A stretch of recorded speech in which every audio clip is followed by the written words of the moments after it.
ओम का नियम, तो ये केमिस्ट्री की बात करें, किसी चालक से प्रभावित होने वाली विद्युत धारा के सामर्थ्य चालक के दोनों सिरों पर लगाए गए विभवांतर के समानुपाती होता है। तो क्या होता है भाई, यहाँ पर जो चालक है उसमें जो विद्युत धारा प्रभावित हो रही है और उसके जो हमने इलेक्ट्रॉन लगा रखे हैं या कोई सामर्थ्य चालक लगा रखा है, चालक है कोई, उसके दोनों सिरों पर जो हम विभवांतर लगा रहे हैं ना, उन विभवांतर और वो जो धारा है उस उन दोनों का मतलब समानुपाती होता है, मतलब धारा जो है वो उस विभवांतर के समानुपाती होता है। यदि चालक में प्रभावित धारा आई व इलेक्ट्रोडों या चालक के दोनों सिरों पर उत्पन्न विभवांतर वी हो, तो कैसे हम लिखेंगे, यहाँ पर हम देखेंगे आई समानुपाती वी, और जब समानुपाती का चिन्ह हटता है तो वी बटे में आर हो जाता है। और जब हम आई को वी को इधर ले आएंगे तो ये हो जाएगा वी इज इक्वल टू में आई आर, जो कि हमने फिजिक्स में पढ़ा था। तो हम डायरेक्ट ना लिखकर हम किस तरह लिखते हैं, वी बटे में आर के रूप में इस तरह से हम प्रदर्शित करते हैं।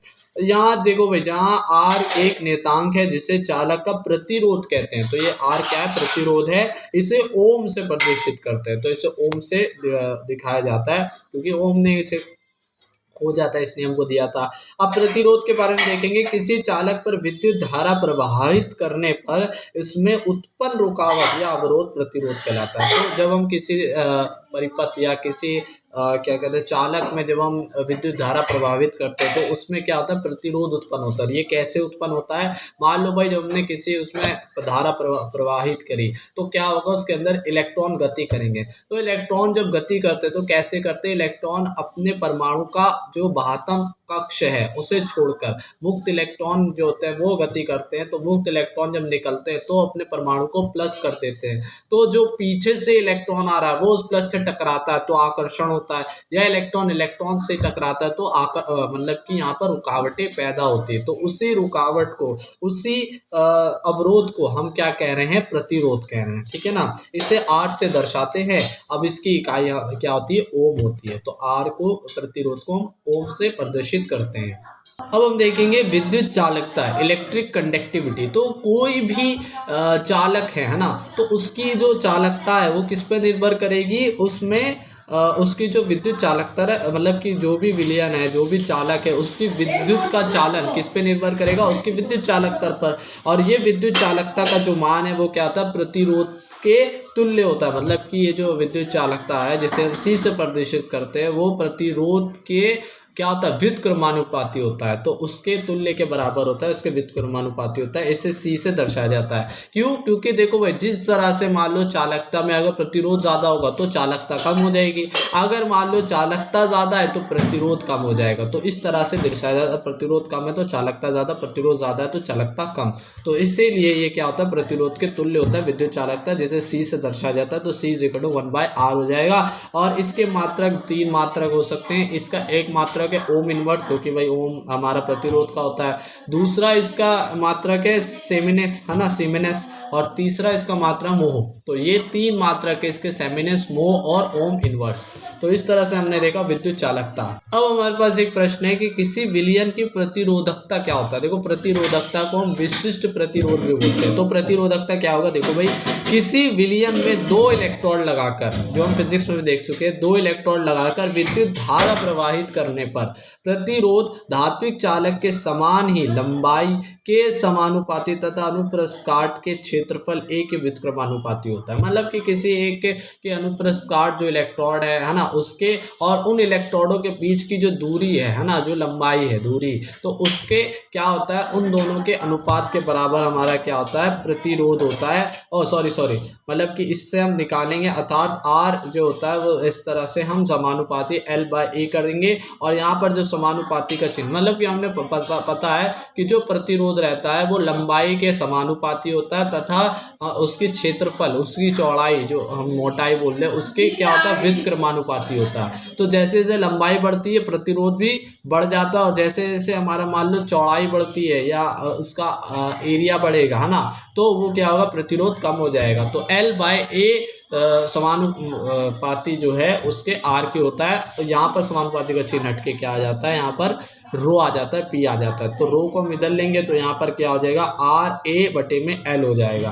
तो यही स्थिरांक रो को प्रतिरोधकता कहा जाता है। इसी रो को हम प्रतिरोधकता कहते हैं और इसकी इकाई जो है ओम सेंटीमीटर है। जब हम यहाँ पर आर की वैल्यू लिखते हैं जो कि होती है आर, क्या होता है R L by A, sorry R क्या होता है ओम होता है, ठीक है। और एरिया क्या होता है सेंटीमीटर स्क्वायर बटे में एल क्या होता है सेंटीमीटर का। तो ओम सेंटीमीटर क्या होती है, विशिष्ट प्रतिरोध या प्रतिरोधकता की इकाई होती है। अब यहाँ पर जब हम एरिया 1 कर देंगे और लेंथ 1 कर देंगे तो यहाँ पर जो ओम है और जो हमारी रो है वो बराबर आ जाएगा। तो रो बराबर हमारा क्या आ जाएगा, प्रतिरोध हो जाएगा। तो इस तरह से हम यहाँ पर कह सकते हैं कि जब हमारा सेंटीमीटर जो क्या कहते हैं उसे घन सेंटीमीटर 1 हो, है ना, तो हम यहाँ पर कह सकते हैं कि रो बराबर प्रतिरोध कहलाएगा।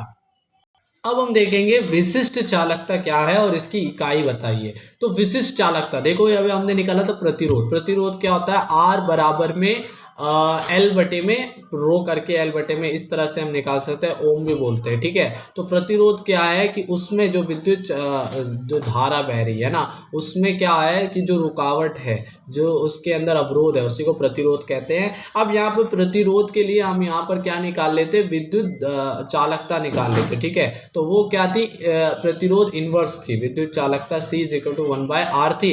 यहाँ पर देखो अभी हमने क्या निकाला, प्रतिरोधकता, जिससे हम विशिष्ट प्रतिरोध भी बोलते हैं। तो इस विशिष्ट प्रतिरोध जो हमारा रो आया है उसकी विशिष्ट चालकता बतानी है, जो कि यहाँ पे क्या होगी, जिस तरह वहां पर 1/R है इसी तरह से यहाँ पर इनवर्स रो हो जाएगी, मतलब कि इनवर्स प्रतिरोधकता हो जाएगी। किसी विद्युत अपघट्य चालक के 1 घन सेंटीमीटर स्क्वायर क्यूब विलियन की चालकता को विशिष्ट चालकता कहते हैं। इसे विशिष्ट प्रतिरोध रो का व्युत्क्रम होता है, मतलब कि इसे हम के कप्पा ऐसे करके कोई ऐसा मात्रक होता है, उस कप्पा = में 1/रो से प्रदर्शित करते हैं। और हमें पता है 1/रो क्या होता है, आर ए और उसके बटे में एल। तो एल ऊपर हो जाएगा तो 1/R गुणा में L/A भी हम इस तरह से लिख सकते हैं, जहाँ आर प्रतिरोध है, ए इलेक्ट्रोडों का अनुप्रस्थ क्षेत्रफल है और एल जो है इलेक्ट्रोडों के बीच की लंबाई है। और इसकी इकाई जो होगी वो किस तरह हम निकाल सकते हैं, यहाँ पर आर ओम होता है और ये सेंटीमीटर बटे में सेंटीमीटर स्क्वायर। तो सेंटीमीटर स्क्वायर कटा तो ये हो जाएगा ओम इनवर्स सेंटीमीटर इनवर्स। तो इस तरह से हम इसकी इकाई भी निकाल सकते हैं। तो इस तरह हमने निकाला।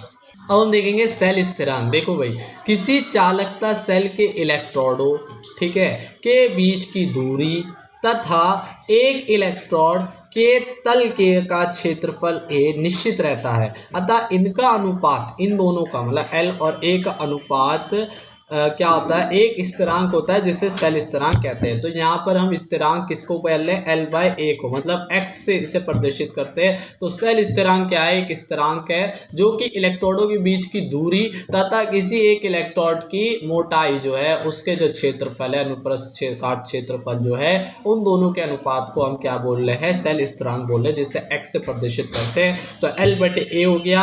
और यहाँ पर जब हम इसकी क्या निकालेंगे, यहाँ पर हम इसकी इकाई निकालेंगे तो हो जाएगा सेंटीमीटर स्क्वायर। तो सेंटीमीटर इनवर्स आ जाएगा।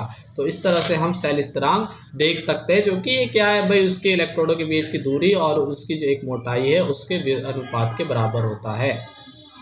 अब हम देखेंगे विशिष्ट चालकता व सेल स्थिरांक पे संबंध। तो भाई किस तरह से संबंध निकलेगा, देखो भाई, किसी चालक पदार्थ के लिए प्रतिरोध R का मान लंबाई L के समानुपाती तथा अनुप्रस्थ जो क्षेत्रफल है, अनुप्रस्थ काट का क्षेत्रफल A के व्युत्क्रमानुपाती होता है। हमें पता है R जो है वो L के समानुपाती और A के व्युत्क्रमानुपाती होता है। और ये साइन हट के क्या आता है, एक रो स्थिरांक आता है, ठीक है।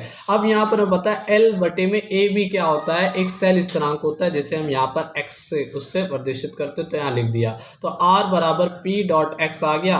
अब यहाँ पर हमने क्या करा, हमने निकालना है सेल स्थिरांक और विशिष्ट चालकता में अंतर। तो हमने x को इधर कर लिया और R बटे में P इधर कर दिया। हमें पता है R प्रतिरोध है और P क्या है, प्रतिरोधकता है ना, विशिष्ट प्रतिरोध है, वो जिसे हम प्रदर्शित कर रहे हैं। तो यहाँ पर हमें पता है जो हमारा चालकता होता है, हमें तो किस में निकाला, विशिष्ट चालकता में ना, तो और सेल में स्थिरांक में, तो C इज इक्वल टू में क्या होता है 1/r जो चालकता है ना, और जो हमारा कप्पा है जो जिसे हम क्या बोलते हैं विशिष्ट चालकता, विशिष्ट चालकता, तो वो क्या होता है K इज इक्वल टू 1/ρ होता है। तो यहाँ पर हम इन दोनों को इन्वर्स कर देंगे तो ये हो जाएगा R is equal to 1/c। तो यहाँ पर हम लिख देंगे प्रतिरोध की जगह, और यहाँ पर प्रतिरोधकता जो है हमारी उसकी जगह हम लिख देंगे 1/k, मतलब 1 कप्पा जो हमारी क्या है एक जिसे हम क्या बोलते हैं विशिष्ट चालकता। तो यहाँ पर जब ये ऊपर आएगा C और K ऊपर आएगा और C वहीं रहेगा, तो ये हो जाएगा किस तरह से